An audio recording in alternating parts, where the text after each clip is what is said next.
What is up sa inyo mga ma'am sir? It's your boy Sir Troy, and for today's video, nandito tayo ngayon sa Suzuki Big Bikes dito sa Bitas, Cabanatuan City, Nueva Ecija, at kasama natin dito si Ma'am Azel. Siya ang sales agent dito sa Suzuki Big Bikes. So ngayon, kung kayo ay naghahanap ng big bike, balak nyo mag-upgrade or first big bike ninyo, baka nandito na sa Suzuki Big Bikes ang hinahanap nyo. So ngayon, sisilipin natin kung ano mga available na motor dito, ano ang kanilang mga updated price, at paano maglabas. So tara, ikutan natin lahat.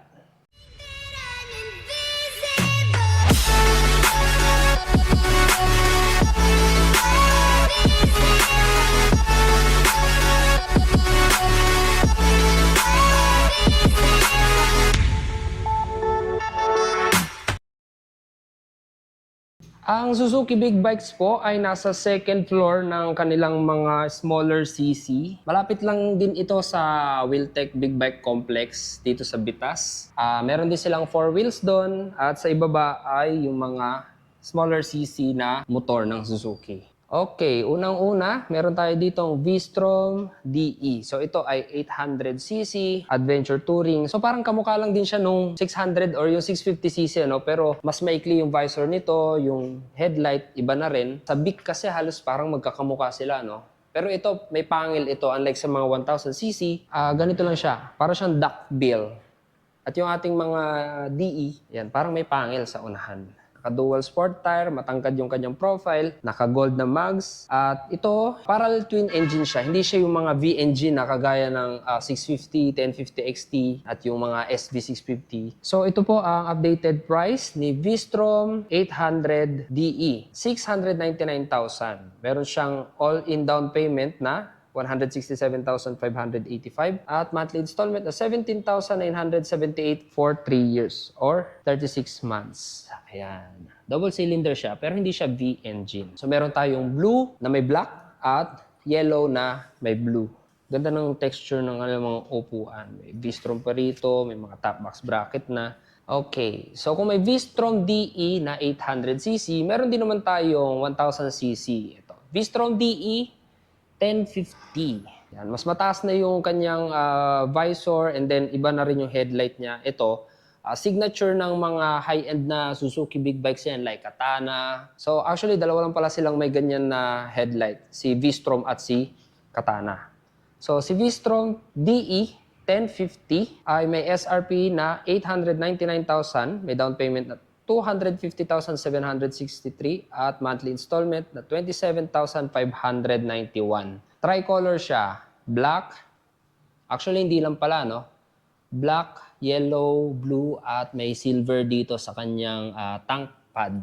TFT display na mostly lahat ng kanilang mga adventure bikes. Yung kanilang mga naked at yung mga sport bike, usually naka-digital pa yan. Okay, next naman, another 800cc, kagaya ng DE800 is yung kanilang mga naked bike, ang Suzuki 8S. So si Suzuki GSX 8S ay may SRP na 585,000, meron siyang down payment na 167,585 at monthly installment na 17,978 for 3 years. So meron tayong dalawang kulay ng 8S. Yung isa dito ay kulay white at iba rin yung kanyang kulay na mags, kulay blue. Yan. Okay. Next naman, meron tayo ditong dalawang GSX S750. Sa lahat ng 750cc na alam ko, ito lang ang inline 4. At ito ang pinakamurang naked big bike na alam ko sa market. So si GSX S750 2022 model ay may SRP na 568,000. Meron siyang down payment na 118,100 at monthly installment 21,212 for 3 years. Ang isang ano kasi ng bike na to, hindi pa siya lahat LED, tapos naka-digital yung kanyang mga panel. Pero pagdating sa specification ng bike na to, panalo ka na dahil lahat ng specification ng bike na to ay latest na or mga modelo na like fuel injected, inline 4, ABS, may traction control, liquid cooled. At alam ko, may quick shifter din itong 750. Okay, so meron tayo ditong another adventure touring na medyo mababa ang CC, pero ito,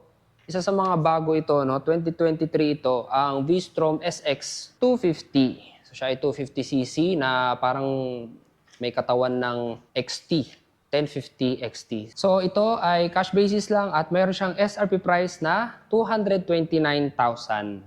So 250cc is not bad na rin yung kanyang engine, matulin na rin ito. At syempre laki din ng bike na dadalhin, ano? So kung yung engine magiging underpower lang, hindi nila ilalagay dyan yan.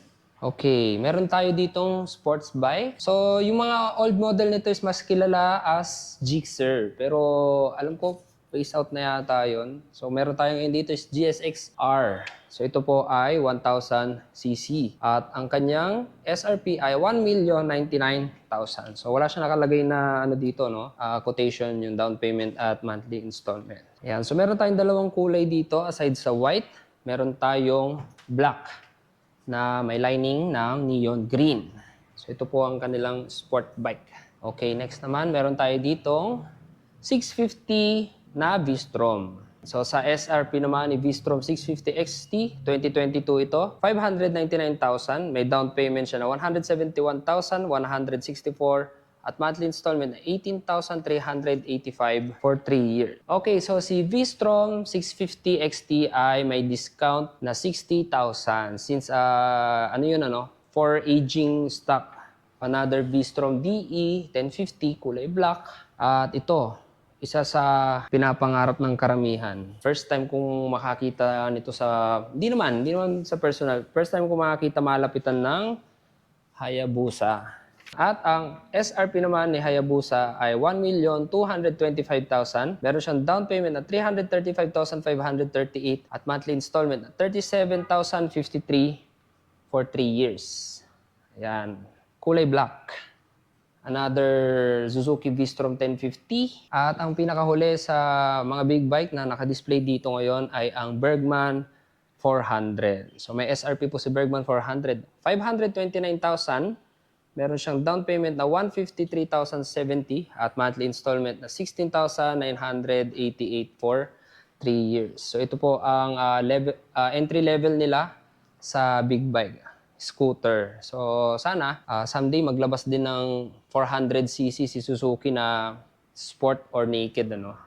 Or kahit sport touring na alam niyo na yung specification ni Bergman ang panggagalingan. Another 8S. At ito, meron tayong GSX S1000 na 2024. So, bago daw yung kulay nito dahil meron na siyang kulay red doon sa kanyang radiator guard. Silver yung kanyang base color.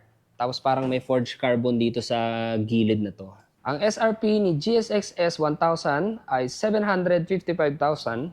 Meron siyang down payment na 155,500 at monthly installment na 27,865 for 3 years.